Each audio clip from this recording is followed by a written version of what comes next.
बहुत समय पहले की बात है। एक गांव में एक कुम्हार अपनी पत्नी के साथ रहता था। कुम्हार बहुत लालची किस्म का आदमी था, लेकिन उसकी पत्नी बहुत ही अच्छे स्वभाव की थी। कुम्हार मिट्टी के बर्तन बनाकर उन्हें शहर ले जाकर बेचा करता था और बढ़ती हुई महंगाई को देखते हुए उनकी आमदनी बहुत ही कम थी। उसी से उनके घर का गुजारा बड़ी मुश्किल से हो पाता था। उसकी पत्नी तो इस गुजारे से खुश थी, लेकिन कुम्हार इससे बिल्कुल भी खुश नहीं था। कुम्हार ज़्यादा पैसे कमाना चाहता था। एक दिन उसने बड़ी मेहनत से कुछ मिट्टी के बर्तन बनाए और उन बर्तनों को शहर बेचने के लिए उन्हें बग्गी में रखने लगा और अपनी पत्नी से कहने लगा,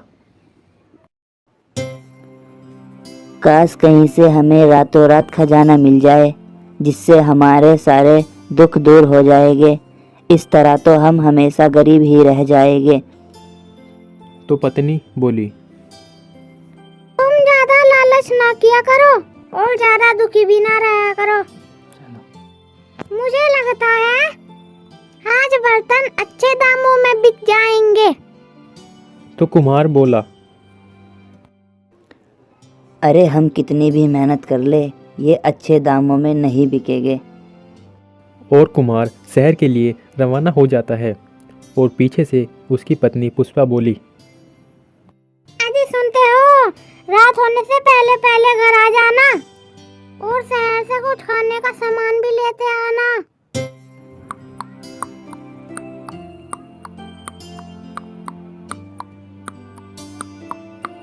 और कुमार शहर पहुंच जाता है और शहर पहुंचकर वह अपने बर्तन बेचने लगता है। तो उसको बर्तनों का पहले वाला दाम ही मिलता है। यह देखकर कुमार बहुत दुखी होता है और अपने सारे बर्तन उसी दाम में बेच देता है। और बर्तन बेचते बेचते उसे शाम हो जाती है और वह सारे बर्तन बेचकर अपने घर के लिए रवाना हो गया। लेकिन रास्ते में जाते जाते और भी रात हो गई। घर जाने के लिए उसे एक सुनसान जंगल से होकर गुजरना पड़ता था।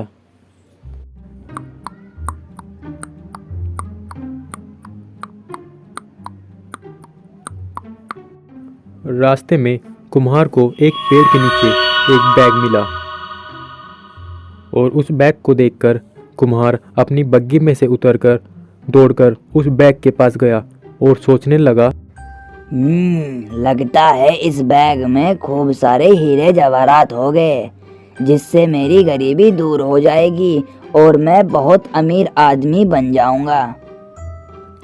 यह सोचकर कुम्हार उस बैग को उठाने लगा और तभी उस बैग में से एक कांच की बोतल नीचे गिरकर फूट गई। तभी वहां एक जिन प्रकट होता है, जिसकी एक हाथ लंबी चोटी थी।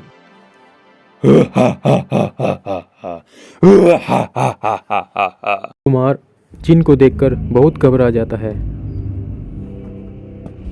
तभी जिन बोलता है, हे मानव, तुम मेरी सेवा करो। अगर मेरी सेवा में जरा सी भी कमी रही तो मैं तुम्हें मार डालूंगा। यह सुनकर कुम्हार और ज्यादा डर जाता है और अपनी दादी की कही हुई बात सोचने लगता है कि अगर चोटी वाले जिन की चोटी हाथ में आ जाए तो वह हमारा गुलाम बन जाता है और हमारी सारी इच्छा पूरी करता है। और हाँ, जिन को परियां बहुत अच्छी लगती है। यह सोचकर कुम्हार जिन से कहता है,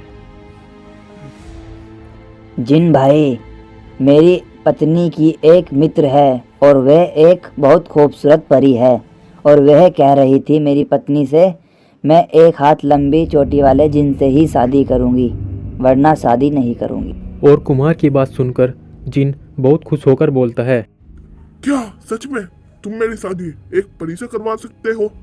मैं तुम्हारी शादी परी से करवा तो सकता हूँ, परंतु मुझे तुम्हारी चोटी एक हाथ लंबी नहीं लग रही। तभी जिन बोलता है, ये देखो, पूरी एक हाथ लंबी चोटी है, यकीन ना हो तो नाप लो। और यह कहकर जिन अपनी चोटी कुम्हार को दिखाने लगता है और कुम्हार बड़ी चतुराई से उसकी चोटी काट लेता है। और यह देखकर जिन बोला, यह तुमने क्या कर दिया? तुमने मेरी चोटी काटकर मुझे अपना गुलाम बना लिया। ये सुनकर कुम्हार बोला, तुम्हें गुलाम बनाने के लिए ही तो मैंने परी वाली बात कही थी। भले ही मेरी पत्नी परी को जानती हो, पर मैं तुम्हारी शादी नहीं करवाऊंगा। अब तुम मेरे गुलाम हो। अब तुम मेरी सारी इच्छाएं पूरी करोगे। तो फिर जिन बोला, जो हुक्म मेरे आका, मैं आपकी क्या मदद कर सकता हूँ? तो कुम्हार बोला, तुम मेरे घर को बहुत बड़े आलीशान घर में बदल दो, और हाँ, तुम मेरा घर गांव के जमींदार के बराबर में ही रखना। जो हुक्म मेरे आका।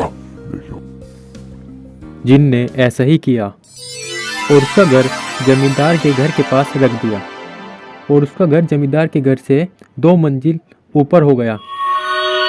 इसके बाद कुम्हार ने जिन को बोला, तुम मेरी बीबी पुष्पा को पैरों से लेकर सिर तक हीरे जवाहरात से भर दो और हमारे घर में सोने की बारिश कर दो।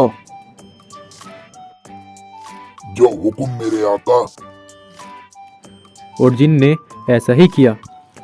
जब कुम्हार ने घर जाकर देखा तो वह बहुत खुश हुआ। कुम्हार ने घर जाकर अपनी बीवी को सारी बात बताई, लेकिन उसकी बीवी को किसी को कैद करना अच्छा नहीं लगा और वह कुम्हार से बोली, अगर कोई तुम्हें कैद कर ले तो तुम्हें कैसा लगेगा? हमें उसे आजाद कर देना चाहिए। हम पहली जैसी ही रूखी सूखी खा लेंगे। किसी को कैद करना अच्छी बात नहीं है। यह सुनकर कुम्हार बहुत गुस्से से बोला, धत तेरी, मैं उसको आजाद नहीं करूंगा। आज से हमारे अच्छे दिन शुरू हो गए हैं। ऐसा कहकर कुम्हार जिन की चोटी को घर के एक बर्तन के अंदर छिपा देता है। इसके बाद कुम्हार और उसकी बीवी पुष्पा के दिन पूरी तरह बदल जाते हैं। जब भी कुम्हार की बीवी पुष्पा बाजार में सामान खरीदने के लिए जाती थी तो जमींदार की बीवी और गांव की महिलाओं की नज़र कुम्हार की बीवी पुष्पा के गहनों पर ही रहती थी। कुम्हार की बीवी पुष्पा घर पहुंचने के बाद कुम्हार से बोली, कुछ दिनों के बाद दिवाली आने वाली है। चलो घर की सफाई करते हैं। तुम कुछ मिट्टी के दिए बना लो। तो कुम्हार ने कहा, अरे पुष्पा, अब हम अमीर हो गए हैं, हमें दिए बनाने की जरूरत नहीं है। और रही बात घर की सफाई की, तो वो हमारा गुलाम जिन करेगा। अब देखो, मैं जिन को बुलाता हूँ। ए मेरे गुलाम जिन, हाजिर हो। तभी जिन वहाँ हाजिर होता है। जो हुक्म मेरे आका। मैं चाहता हूँ तुम पूरे घर की साफ सफाई कर दो। इसके बाद जिन पूरे घर की सफाई करने लग जाता है। सफाई करते समय जिन से वह बर्तन गिर जाता है जिसमें उसकी चोटी थी, और कुम्हार जिन को अपनी चोटी उठाते हुए और अपने सर पर लगाते हुए देख लेता है और मन ही मन सोचता है कि ये मुझे अब नहीं छोड़ेगा। चोटी लगाने के बाद जिन पूरी तरह आज़ाद हो जाता है और कुम्हार से कहता है, तुम बहुत ही लालची और धोखेबाज आदमी हो। तुमने मुझे परी से शादी का लालच देकर मेरी धोखे से चोटी काट ली। और यह कहकर जिन ने कुम्हार को पहले जैसा ही गरीब बना दिया और फिर कुम्हार पहले की तरह ही मिट्टी के बर्तन बनाकर शहर बेचने लगा। कुम्हार को मेहनत करते हुए जिन रोजाना देखता था।